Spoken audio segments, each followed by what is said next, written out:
Hmm. Of course, the only thing that the cat does not like to mess with in this room is the pumpkin cat house. It's never gonna like it. No. Now, as you can see, I am on the floor, um, which was kind of one of the things, the final confirmation. It wasn't the spooky decor, it wasn't the tombstones, but maybe the floor was the final item where I said, this can't really be a guest room. Simply because it is a basement and it is finished. I guess the ceiling is part of that too. I guess guests don't want to lay down and look up at the ugly ceiling. But also, I mean, it is a basement. There are times of year where there are spiders. And so that was the kind of the final nail in the head of, gee, maybe I shouldn't be inviting my guests downstairs, walking all the way down perilous stairs for the old folks or the kids or the toddlers to come downstairs and come sleep with scary spiders. Um, okay. So if I've already spent most of my budget on the multi important storage, I still was looking for some kind of seating here.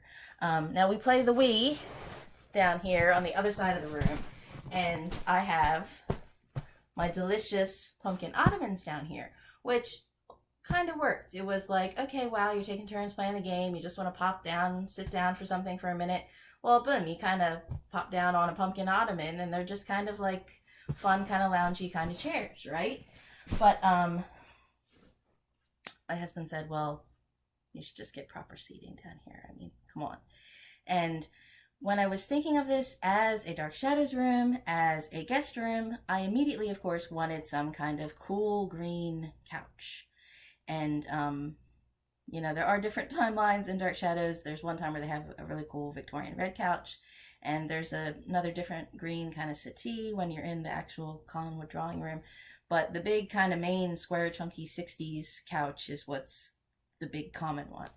And I was looking around for something that was some kind of convertible, some kind of pull-out kind of sofa, not necessarily a futon, but some kind of, I don't know, little sectional or something. And, of course I wanted green and maybe some kind of green velvet. And I was looking secondhand, and I wasn't really finding what I wanted. And then so I said, well, okay, is it something, do I have to reupholster or something? And then I really wasn't finding anything. A lot of pull-out sofas are like full or queen, where they're basically kind of full-size couches. And again, with the width of this room, that was not really going to fit. Once you had one long couch in here, then you couldn't fit anything else here. And so then I started to think of, well, maybe some kind of, even like a small daybed or some kind of slimmer settee kind of style, kind of old fashioned kind of sofa that was something that was light enough that I could move around. That one time it could be angled to face the TV that we have in the exercise area, or one time it could be pushed, away against the storage when I'm not using the storage. But then again, I also ran into, how am I going to get a big piece of furniture down the stairs? And a big piece of furniture is not really going to fit anyway. So that was also this is not going to work as a guest room, because, guests are going to come sit in some kind of uncomfortably small piece of furniture with spiders and stare at the bottom of the floor and tombstones. It really wasn't going to work. But as I was envisioning it, I started to think to myself, well, it would be kind of cool to have another place where I could film things. I mean, sometimes if I was talking about frightening flicks, I could be in front of a really cool bookcase where now I can have all my frightening flicks out. Initially, I had my frightening flicks, all my movies, upstairs in a really cool antique, like Jacobin server, and I had all my nice china in boxes down here. So it made a lot of sense to switch those few things around of, well, okay, how about the dinnerware be upstairs where it belongs and all the cool movies could be down here. So once I got rid of that idea of, well, I have to have something green in here that matches dark shadows, then my possibilities kind of really opened up. Again, I had to compromise. Mainly because I am going to be using a guest room a lot more than I thought now. Well, whenever the pandemic actually completely ends and I feel like completely safe, where I don't have to say to people, can I just, hose you down, or like, are you wearing a hazmat suit kind of thing. Well, I will need a guest room more now, and it's a guest room that I may have older, kind of elderly guests. I'm going to have kind of baby and toddler and kids, kind of, all family people around. So it made more sense that my room upstairs, where I have been filming, you've seen some of the crazy, mess that's been in the room when I've had open projects in it, and you've seen it kind of nice when I've been presenting some of my videos. It made more sense that, well, what if, again, everything was down here, and then that was just a nice upstairs bedroom, like it's supposed to be. It's not supposed to be a crazy Kbatz Crafts room, right? So if I'm taking my really cool orange chairs from upstairs to bringing them downstairs here, well, then I don't need seating. So as I said, I was already at $500 for my budget. I was thinking maybe I would stretch that to $700 if I could find some kind of cool kind of sofa to go in here as some kind of convertible bed. So when I didn't need the sofa in here anymore, it was really awesome. Again, my husband came down here once and he said, it's kind of cold down here. You should get a heater. Well, that just set my little Kbatz black heart afire, right? Because I had big dreams. Again, it being a really cool dark shadows room that I would have, fancy paneling on the wall, and I would have a really cool vintage green sofa, and that I would have a giant fireplace beside it. And well, I lost the paneling on the wall because that was expensive, and it made no sense to really ritz up a basement for something that you'd hardly ever see.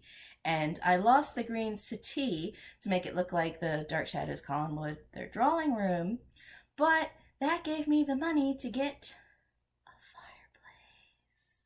Yes. So, I saw these in the store, and I thought that I would just wait to whenever they had either, it's winter sale coming soon, or it's winter clearance, what's left. And they have really, really big, elaborate, expensive ones that can be like $300 or $400. And they are, again, kind of really big, maybe in height, but they were also very deep. And again, I didn't want something that was super, super deep. Again, the pandemic, lovely coronavirus happened. And so I was looking online, and this was $112 shipping total. So, it's really great. It does have this plain flame effect. I hope maybe you can see on screen. And I don't know, it's kind of loud, maybe a little loud, but it is a heater. I could have gotten just some plain little ugly looking kind of little radiator kind of thing, but husband said get a heater. I did get a heater, and I think maybe this is a little small, just in case that's a little noisy. And I hope in the future, when I'm able to go, back to the different kind of antique shops and all the kind of vintage kind of salvage kind of places, that maybe if I find a really cool kind of old-fashioned mantle surround that can go around this, or if I ever get to go back to the home supply store, maybe I can build some kind of surround around this. But again, that's something that's way in the future that, again, costs a little bit. Again, you have to design it. And something like a fireplace surround is really made in the details. In, maybe some kind of fluted molding, or, different cornerstones with kind of rosettes and some really nice kind of scroll work on the top mantle. So that's something that is another really big project that was not necessarily something in this budget anyway. So my budget is pretty done. And for a rug, a fireplace, and the storage that I need, I think I really spent my budget the best elsewhere, or the best to do. I think I was at 620 total.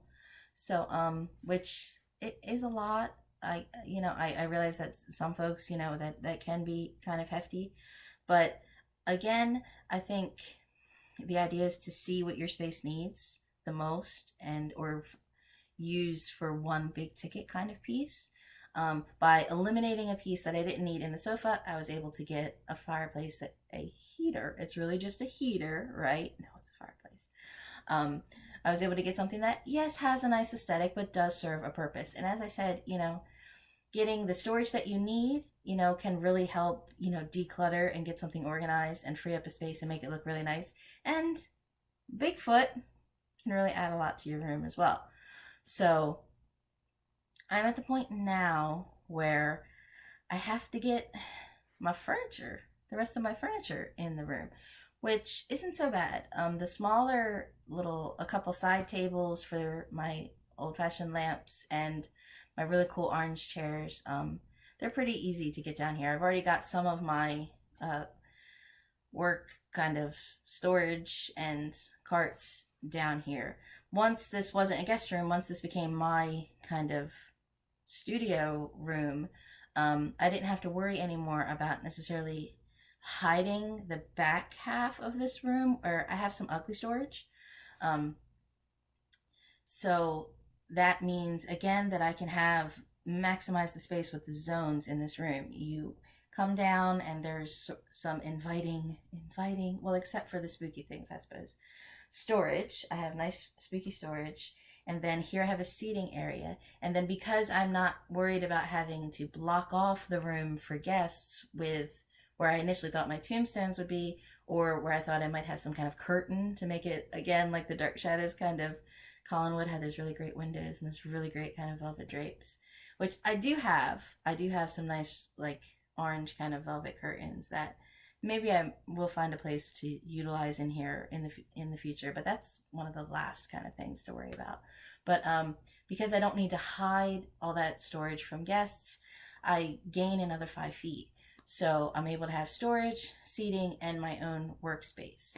So I have a big roll top desk that I think may be the most difficult thing to get down here. We'll see.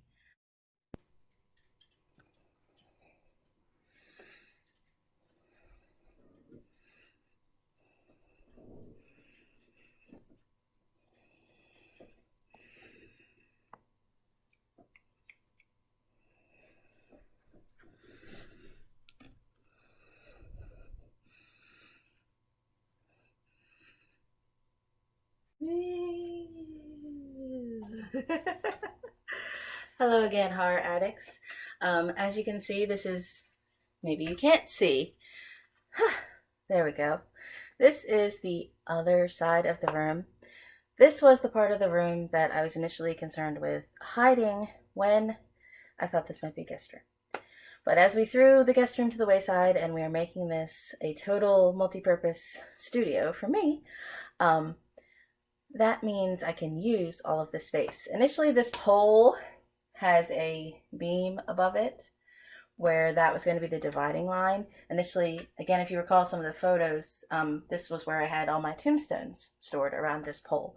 And then I thought about having some kind of curtain rod going across here. Maybe I will, maybe I won't, I don't know. Because let's be honest, I mean, there may be some days where I don't want to see all the mess that's back here, even if I'm in the middle of a bunch of projects, like I am right now.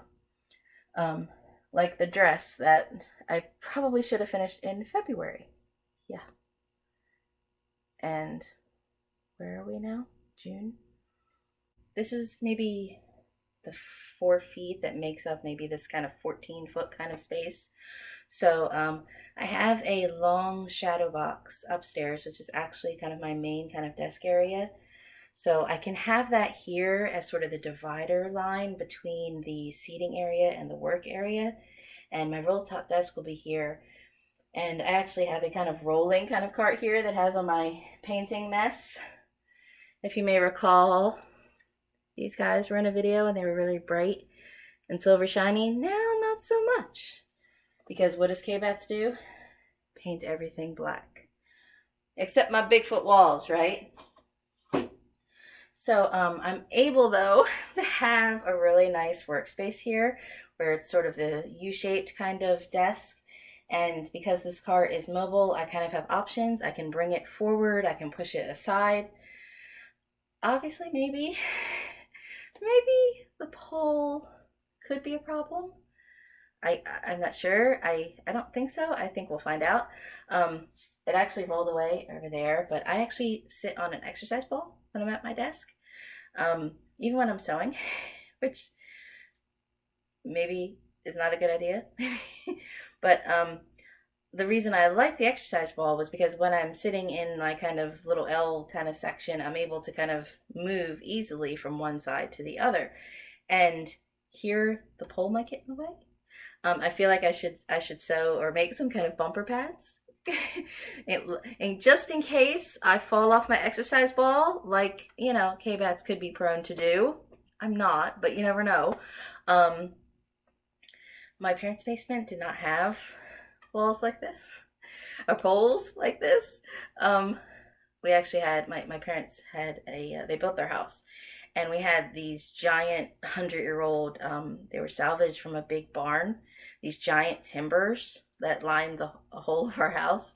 So we didn't have any poles in our basement, so I actually roller skated all around my parents' basement. And so I can't roller skate here, obviously, and this is supposed to be my space where I'm supposed to work. I mean, my treadmill is over there, but I don't have to see it when I'm over here, which is good. So we'll see about the pole. We can make use of the pole. We're going to have to, right? I'm going to have to whether I like it or not, right? You can kind of see my messy area back here. To me, it is completely organized. I realize it may look absolutely ridiculously messy to everyone else. This lamp was $10 from Goodwill. I think the lampshade may have been $3. And again, I initially got this thinking it was like a nice lamp for guests, and instead it's going to be my nice little lamp beside my desk. And I have my plastic storage here. There's actually 4 of them. 4 tall ones and then 4 small ones. Where these previously were in the closet in my room. I may have shown them before on some of my videos. And I love that it's plastic storage because I can see everything that's here. Maybe you guys can't because the camera's very far away, because no matter what I do, the pole is in the way. Okay. But I love the idea that I can take the drawers out also and bring them to my workspace when I need them, which, again, I like having multi-purpose kind of functionality to everything. And as I said before, you know, when we're talking about crafts, because crafts can be expensive sometimes. If you're looking for fabrics or building sort of your kind of craft closet and sort of making supply, what really hurts your budget, you're spending the most, is when you can't see what you have. When you're always constantly going to the store and buying everything for every project, that's where all your prices kind of begin to add up on you when you're double spending. So I love being able to see what I already have and know when I need to order more things. And my dress form here can come and go and move around wherever I need it. And for the most part, this blocks the rest of the ugly storage on the other side of the basement. And yet, when I'm facing this way, I can actually see the television over here if I wanted. Okay, although I do intend to have my VCR over here too, because again, VHS, people, VHS. Yes.